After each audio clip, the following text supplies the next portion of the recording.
Hi there, I'm Rebeccawatson, and I would like to first welcome new viewers to this channel. Hi. But now I'd like to immediately dismiss you to direct a question specifically to returning viewers. Have you ever wondered why you've never seen me stop these videos halfway through to tell you to sign up for a certain VPN provider or eat a certain kind of cereal or buy a 1 square foot piece of property in Scotland? Instead, I don't do that. I get by with whatever ads YouTube decides best fit you, and through my Patreon, even though I do get emails every week from companies that want to sponsor this channel. And I think today's video is a really good illustration of why I send those emails right to the trash can. Now, despite being extremely old on the YouTuber scale, I do try to keep up with what the kids are doing these days. And so I do have a TikTok account, which I occasionally remember to post things to, even though I'm not good at it, because I quickly found that I hate most things on TikTok. But I was able to find and follow some people that I already knew, like friends and also fellow science communicators. For instance, the Space Gal, aka Emily Calandrelli, who is bubbly and fun and smart, especially, as you might guess from her handle, about NASA and other space-related stuff. And watching her, I immediately knew, wow, I will never be good at TikTok, and she is great at TikTok. I can never be that high energy, but despite our differences, whenever I use TikTok once a month or so, I always enjoyed seeing her pop up on my feed. That is until I saw a very peculiar video pop up on my feed in which Calandrelli is talking about propane. Propane school buses are an affordable alternative that can also help you drastically reduce emissions. In fact, compared to diesel, propane school buses can reduce nitrogen oxide emissions by 96%. There is only one influencer I trust to talk to me about propane and propane accessories, and he does not look anything like that. So I was immediately a little skeptical because, Calandrelli is an expert on space, and it's always worth having your guard up a bit when you see someone speaking outside of their area of expertise. For instance, I'm an expert in nothing, so you should always have your guard up when you're watching one of my videos. I know it's exhausting, but if you think of it like a little brain workout, then you can feel good about yourself when it's all over. That's why I'm so popular here on YouTube, because my videos are like a workout that you don't want to do, but you feel better afterward. You know what? Let's move on. Calandrelli's TikTok was about school buses and how bad they are for the environment and for the health of the children who ride them every day. And that is true. Here in the United States, where we have pretty poor public transportation options in general, and, even in our large cities, but also we have a lot of kids who are living in the suburbs and rural areas that have no public transportation at all. So school buses are integral to getting our kids to their education. But most of those buses are powered by diesel fuel, and many of those buses even predate emissions standards, even here in my own supposed progressive paradise of California. These diesel buses pump a disturbing number of toxic particulates into the air that our children then breathe in every morning and every afternoon, and that is bad. The solution to that is to upgrade these buses to zero-emission electric vehicles, which Calandrelli mentions and then quickly dismisses as unrealistic. Now, electric school buses are great, but they're expensive. So if you don't come from a wealthy school district, you may not have this option. But there's another option. For everyone else, she suggests replacing diesel buses with propane buses at a third of the cost of electric vehicles. And it might even be funded by a new program from the EPA. By the way, when I'm talking about propane energy use, I know people outside of the US refer to that as autogas. So that's what I'm talking about in terms of propane. Propane, of course, is like diesel, also a fossil fuel. We get it as a byproduct when we process and refine natural gas and petroleum. So it's still absolutely terrible for the environment, but once we have it and we burn it as fuel, it is way cleaner burning than things like coal, which is why I have some on hand for cooking food while I go camping, because it's cleaner than coal and pretty easy to take along into the wilderness. And it's not just cleaner than coal. Propane is also cleaner than burning unleaded gasoline, which is why a school bus that runs on propane would be less toxic to children compared to a diesel bus. So what's the big deal? If a school doesn't have the money for an electric bus, they should just buy a propane bus and throw away the diesel bus, right? No. I wouldn't be making this video if the answer was yes. Like I said, propane is also really bad for the environment. Just because it releases fewer harmful particulates and less sulfur dioxide, nitrogen oxide, nitrous oxide, carbon monoxide, greenhouse gas, methane, and non-methane overall organic carbon into the air compared to diesel doesn't mean it's good. And it doesn't erase the tremendous cost of extracting and refining propane for use. Millions of metric tons of carbon are released into the atmosphere. Toxic and carcinogenic air pollutants like benzene, particulate matter, nitrogen oxides, carbon monoxide, sulfur dioxide.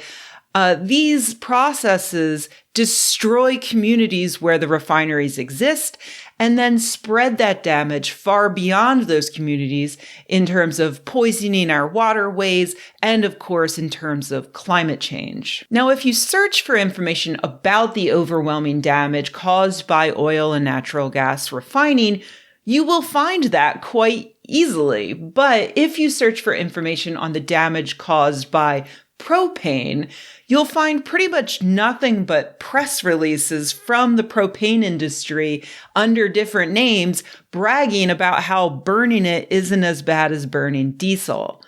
And that, I'm sad to say, is what Calandrelli's video is. It's propaganda wholly funded by the Propane Education and Research Council, or PERC, a fossil fuel industry group that the New York Times recently exposed as an ethically and maybe legally shady operation that's currently spending millions of dollars to hire influencers on TikTok, YouTube, and even cable TV to sow misinformation about zero-emission energy, despite the fact that the law that allowed them to collect that money apparently stipulates that it be used for things like research and safety, but also for things like consumer information. So I guess marketing, blatant propaganda maybe falls under that. Quotes that the New York Times got from the propane industry leaders for this article are absolutely disgusting. Like one executive who says that they need to combat the growing narrative that fossil fuel combustion is the main cause of climate change and that propane is a dirty fossil fuel, which, you know, it is. And it is.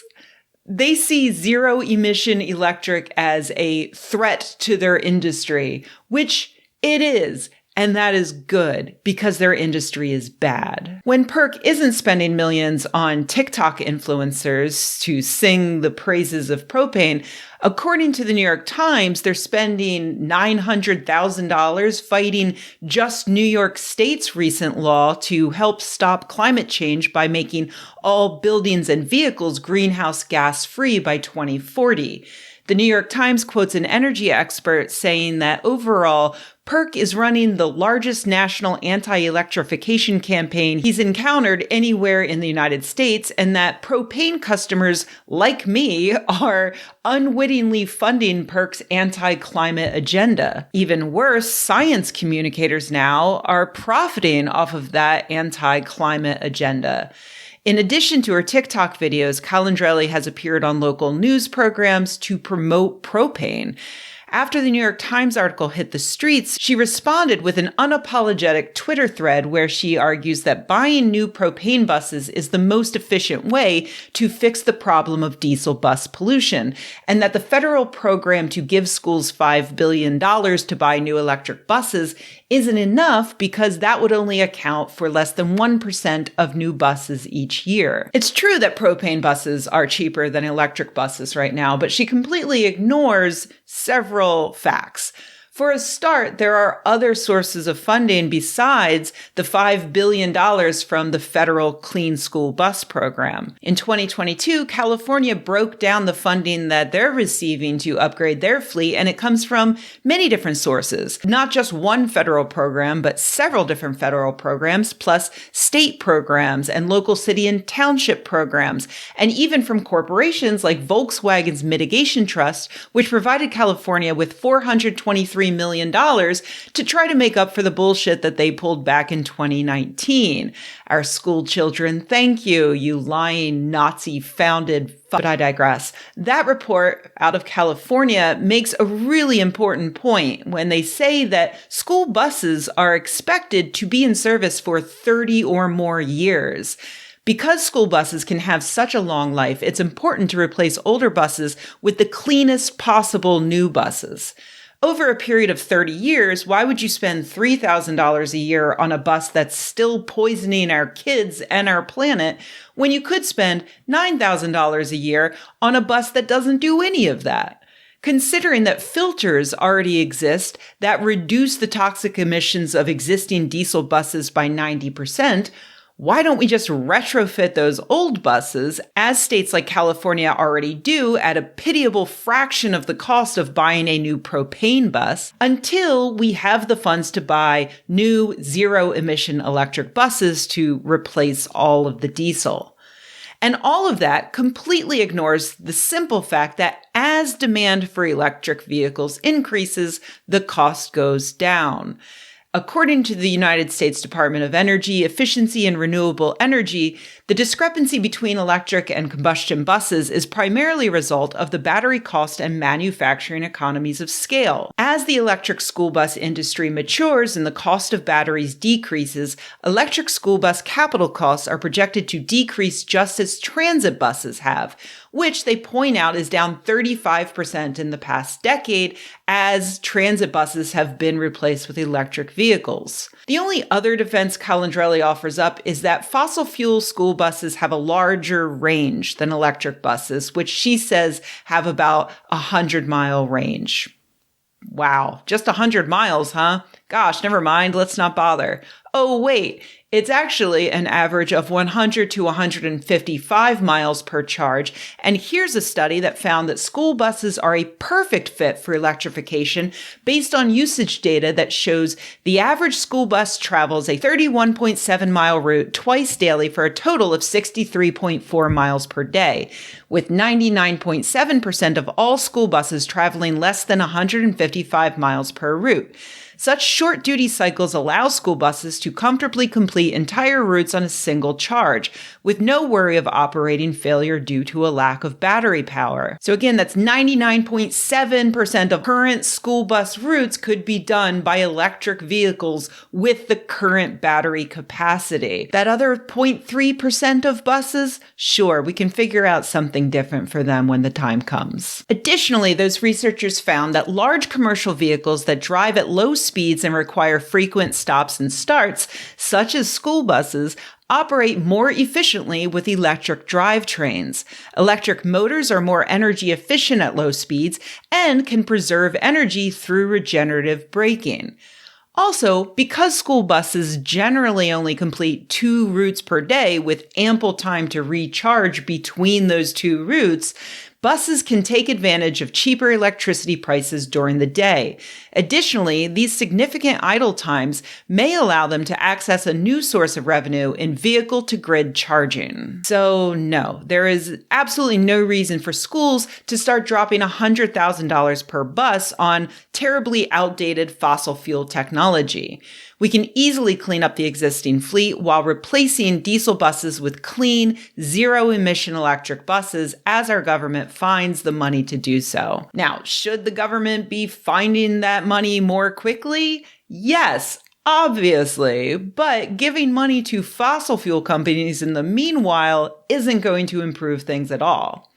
I feel for Calandrelli only because it's hard out there for a science communicator, especially in these days of influencing when people expect to make a living on social media, thanks in large part to corporations who want to advertise with them. If your brand is looking hot and going to tropical islands, then you don't necessarily have to worry about what you're promoting to your audience. I mean, assuming you have a complete lack of ethics. But if your brand is science, then I think you also should have some higher ethical standards. Honestly, I would love to have that brand deal money. I was once blown away to see a friend score a deal with a whiskey company. And I thought that was awesome because I love whiskey. And you're saying that I could get both whiskey and money? What could possibly be the downside of that?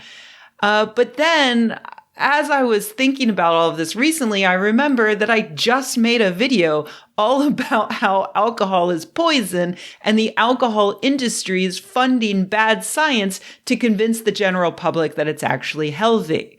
Would I have made that video if it were sponsored by Mad Dog 2020? Probably not. So thanks as always to my patrons for helping to keep me as honest as possible. I may not be an expert in anything, but I promise you that I'm never going to sit here and read you some company's press release and call it science. Hey everybody, thanks for watching. If you enjoyed this video, please give it a like. If you loved the video, please subscribe. And if you think the world could use more videos like this and you happen to have a few bucks laying around, head to patreon.com/Rebecca and join an awesome community of nerds like the people whose names you see on the screen right now. Thanks.